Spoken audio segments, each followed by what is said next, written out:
Hi అండి, ఈరోజు villa అయితే సేల్కి అయితే వచ్చిందండి. సో విల్లా చూస్తూ డీటెయిల్స్ అన్నీ కూడా మాట్లాడుకుందాం రండి. ఈ విల్లా యొక్క అవుటర్ లుక్ అయితే ఈ విధంగా అయితే ఉందండి. దాదాపు 730 గజాలు అయితే నిర్మించారండి. దాదాపు 15 సెంట్ల పైన పడింది. సో ఓసారి ఇంట్లోకి వెళ్ళి చూద్దాం. ఇదైతే గెస్ట్ హాల్ అనమాట.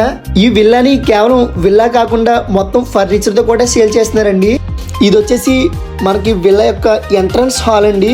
స్టార్టింగ్లో వస్తుంది. ఇప్పుడు మనం కిచెన్లో కూడా వెళ్ళి చూద్దామండి. చూసారు కదండి, కిచెన్ అయితే ఈ విధంగా అయితే ఉందండి. సో ఇది ఫస్ట్ ఫ్లోర్ అండి. బెడ్రూమ్ అయితే ఈ విధంగా అయితే ఉందండి. సో మీకు ఇల్లు మొత్తం చూపిస్తాను. సో ఎవరైనా ఇంట్రెస్ట్గా ఉన్న వాళ్ళు మాత్రమే కాల్ చేయండి. ఈ విల్లాలోనే మీకు మినీ థియేటర్ కూడా ఇచ్చారండి. సో ఆ మినీ థియేటర్ కూడా చూపిస్తాను చూడండి. చూశారు కదండి, సేమ్ మనకి థియేటర్ కన్నా ఇంకా చాలా బాగుంటుంది. పైన కూడా ఇంకో బెడ్రూమ్ అయితే ఇచ్చారండి. సో కనిపిస్తుంది కదా, బెడ్రూమ్ కూడా చాలా అంటే చాలా బాగుందండి. బెడ్రూమ్కి ఇంటీరియర్స్ కూడా చాలా బాగా సెట్ అయ్యాయండి. చూశారు కదా మీరు కూడా. మీరు ఈ విల్లాని రియల్గా చూసినా కూడా ఇలాగే కనిపిస్తుందండి.